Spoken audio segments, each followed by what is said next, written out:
এখন আমরা একটা নিরেট অস্থির গঠন সম্পর্কে একটু পড়ার চেষ্টা করব। একেবারে প্রথম যে লেকচার ক্লাস ছিল সেখানে কিন্তু আমরা অস্থির সাথে পরিচিত হওয়ার চেষ্টা করেছি, অস্থিতে কি কি উপাদান থাকে, অস্থির গঠনটা কেমন সেগুলো সম্পর্কে কিছুটা জেনেছি। এবার আমরা একটা অস্থির গঠন সম্পর্কে পুরোপুরি জানার চেষ্টা করব। অনেকগুলো তথ্যই কিন্তু আমরা আগে পড়ে এসেছি, এখানে এসে আরও একবার তোমাদের রিভিশন হয়ে যাবে, আরও একবার পড়ে নেব। তাহলে চলো শুরু করা যাক। এখন আমরা পড়ব কঙ্কাল যোজক কলার পরিচিতি সম্পর্কে। যোজক কলা হয়ে থাকে দুই প্রকার, এগুলো হচ্ছে অস্থি এবং তরুণাস্থি। এই যে তুমি এখানে চিত্রটার দিকে লক্ষ্য করো, এটা হচ্ছে একটা সম্পূর্ণ লম্বা অস্থির গঠন। এই যে এই অংশগুলো হচ্ছে স্পঞ্জি অস্থি, আমরা কিন্তু জানি। তারপরে এখানে থাকে নিরেট অস্থি এবং অস্থির দুই মাথায় থাকে তরুণাস্থি। তো আমরা এখন অস্থি সম্পর্কে কিছু তথ্য পড়ে নিব। অস্থি হয়ে থাকে অনমনীয়, অস্থিতিস্থাপক এবং ভঙ্গুর।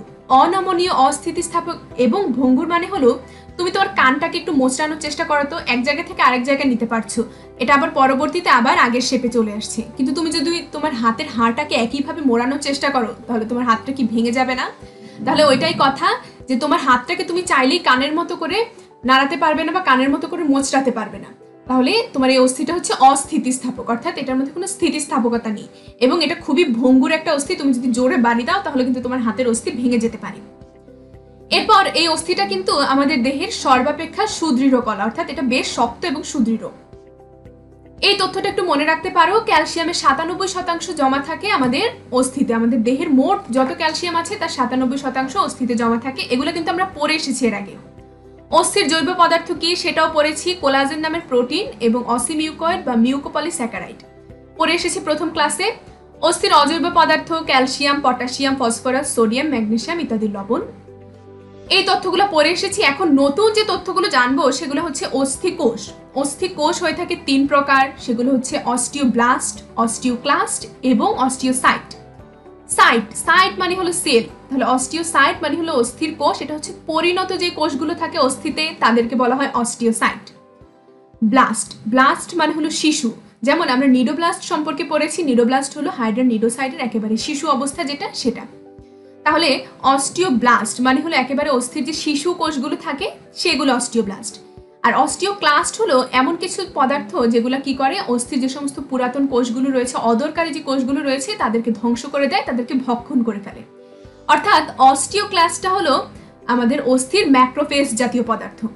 তাহলে অস্টিওব্লাস্ট জানলাম শিশু কোষ, অস্টিওক্লাস্ট হলো ম্যাক্রোফেজ জাতীয় কোষ, অস্টিওসাইট হলো পরিণত অস্থি কোষ। এখন অস্থি একটা আবরণ দ্বারা আবৃত থাকে, তার নাম হচ্ছে পেরিঅস্টিয়াম। পেরিঅস্টিয়াম নামক আবরণী দ্বারা অস্থিটা আবৃত থাকে।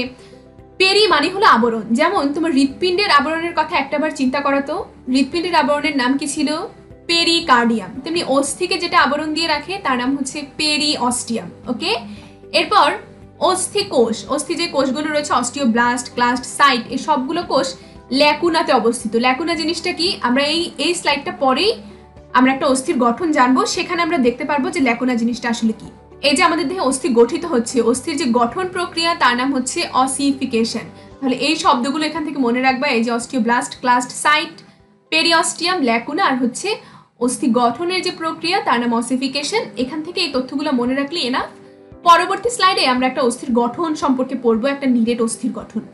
এই যে তুমি এখানে চিত্রটার দিকে লক্ষ্য করো, অস্থির গঠন এবং কার্যকরী যে একক তার নাম হচ্ছে হ্যাবার্সিয়ান তন্ত্র, বা এর আরেকটা সুন্দর নাম রয়েছে সেটা হচ্ছে অস্টিয়ন। তাহলে হ্যাবার্সিয়ান তন্ত্র বা অস্টিয়নই হলো আমাদের অস্থির গঠন এবং কার্যকরী একক। তুমি এই যে এখানে চিত্রটার দিকে লক্ষ্য করো, এই যে একেবারে ভেতরের দিকের যে অংশ সেটা হচ্ছে একটা গহ্বরের মতো অংশ, একটা নালীর মতো অংশ। এই যে লক্ষ্য করো, এই যেখানে নালীর মতো একটা অংশ দেখতে পাচ্ছ, এবং এরপর দেখো অনেকগুলো স্তর, এই যে এক একটা স্তরে বিভক্ত। তো এই যে ভেতরে যে নালীর মতো গহ্বর তার নাম হচ্ছে হ্যাবার্সিয়ান নালী। এই যে ভেতরের গহ্বরটার নাম হ্যাবার্সিয়ান নালী। আর এই যে প্রত্যেকটা স্তর, এই যে স্তরগুলো দেখতে পাচ্ছ, যে এখানে এই যে স্তর, এই স্তরগুলোর নাম হচ্ছে ল্যামেলি।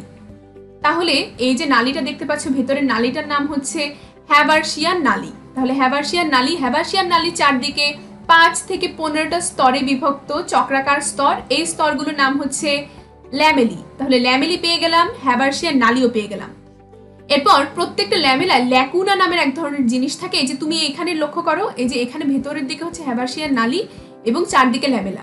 বেগুনি রঙের যে অংশগুলো রয়েছে এগুলাকেই বলা হয়ে থাকে ল্যাকুনা। এই ল্যাকুনাগুলো কি করে? অস্থিকোষ ধারণ করে। অস্থিকোষ কোনগুলো ছিল? অস্টিওব্লাস্ট, অস্টিওক্লাস্ট এবং অস্টিওসাইট। তাহলে ভিতরের দিকে হচ্ছে হ্যাবার্সিয়ান নালী, চারদিকে ল্যামেলা, আর এই যে এগুলো হচ্ছে ল্যাকুনা, এই যে বেগুনি রঙের অংশগুলো। এখন এই যে ল্যাকুনাগুলো পরস্পরের সাথে কিন্তু এরা যোগাযোগ রক্ষা করা লাগে।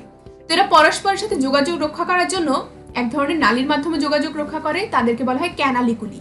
এই যে এখানে শিকড়ের মতো যে অংশগুলো দেখতে পাচ্ছ, এই যে সুতার মতো যে অংশ, এগুলোই কিন্তু মূলত ক্যানালিকুলি। তাহলে ল্যাকুনাগুলো পরস্পরের সাথে যোগাযোগ রক্ষা করে কিসের মাধ্যমে? ক্যানালিকুলির মাধ্যমে। তাহলে আমরা অস্থির গঠন সম্পর্কে কিন্তু অনেকটাই জেনে নিলাম। আরো একবার বলছি, দেখো কি কি থাকে। হ্যাবার্সিয়ান নালী চারদিকে ছড়ানো এই যে গোল গোল যে অংশগুলো স্তর, তাদের নাম হচ্ছে ল্যামেলি, এবং বেগুনি রঙের যে অংশগুলো যেখানে অস্থিকোষ থাকে তাদেরকে বলা হয় ল্যাকুনা। তাহলে আমাদের হ্যাবার্সিয়ান তন্ত্র কি কি দ্বারা গঠিত? হ্যাবার্সিয়ান নালী যেটা একেবারে কেন্দ্রে থাকে, তারপর চারদিকের স্তর, ল্যামেলা, ল্যাকুনা যেগুলো অস্থিকোষ ধারণ করে, ক্যানালিকুলি যেগুলোর মাধ্যমে ল্যাকুনাগুলো যোগাযোগ রক্ষা করে। এগুলো সবগুলো একসাথে মিলিত হয়ে হ্যাবার্সিয়ান তন্ত্রটা গঠন করে। আশা করছি নিরেট অস্থির গঠনটা তোমার কাছে ক্লিয়ার হয়েছে। কোনো রকম সমস্যা থাকলে আমাকে জানাতে পারো। এরপর আমরা আরো দুটো তথ্য জানবো, সেগুলো হচ্ছে হ্যাবার্সিয়ান নালী। এই যে হ্যাবার্সিয়ান নালীগুলো পরস্পরের সাথে যোগাযোগ রক্ষা করে কিভাবে? তুমি এখানে আরেকটা বার লক্ষ্য করো, এই যে হ্যাবার্সিয়ান নালীগুলো, এই যে একটা নালীর সাথে এই যে এখানে আরেকটা নালী, এটার মাধ্যমে যোগাযোগ রক্ষা হয় কিভাবে? এটা একটা নালী দ্বারা যোগাযোগ রক্ষা হয়, তার নাম হচ্ছে ভকম্যান নালী। তাহলে ভকম্যান নালীর মাধ্যমে আমাদের এই যে হ্যাবার্সিয়ান নালীগুলো থাকে, হ্যাবার্সিয়ান নালীগুলো পরস্পরের সাথে যোগাযোগ রক্ষা করে থাকে। এখন একেবারে অস্থির যে কেন্দ্রের যে গহ্বর, তার নাম হচ্ছে মজ্জা গহ্বর। মজ্জা গহ্বরে লাল এবং হলুদ দুই ধরনের মজ্জায় পরিপূর্ণ থাকে। লাল যে মজ্জা তাকে বলা হয় bone marrow, red bone marrow বা লাল অস্থিমজ্জা, আর হলুদ রঙের যে অংশটা থাকে সেটাকে বলা হয় হলুদ অস্থিমজ্জা। হলুদ যে অস্থিমজ্জা থাকে সেগুলোর একটা সুন্দর কাজ রয়েছে, তারা কি করে? তারা স্নেহ জাতীয় যে সমস্ত পদার্থ থাকে সেগুলোকে সঞ্চয় করে থাকে। আর লাল অস্থিমজ্জার কাজ আমরা সবাই জানি, এখানে লোহিত রক্তকণিকা উৎপন্ন হয়। তাহলে এখানে আমরা জানলাম যে ভকম্যান নালী, দুঃখিত এটা বক্সম্যান হয়ে গেছে, টাইপিং মিস্টেক, এটা হচ্ছে ভকম্যানস নালী। তাহলে ভকম্যানস নালীর মাধ্যমে হ্যাবার্সিয়ান নালীগুলো পরস্পরের সাথে যোগাযোগ রক্ষা করে। আর অস্থির যে মজ্জা গহ্বর থাকে সেখানে লাল এবং হলুদ দুই ধরনের মজ্জা থাকে। লালটা কি করে? লোহিত রক্তকণিকা উৎপাদনে অংশ নেয়, আর হলুদ যে অংশটা রয়েছে সেটা কি করে? সেটা স্নেহ জাতীয় পদার্থকে সঞ্চয় করে থাকে। তাহলে এরই মাধ্যমে আমরা নিরেট অস্থির গঠন সম্পর্কে সম্পূর্ণরূপে জেনে নিয়েছি।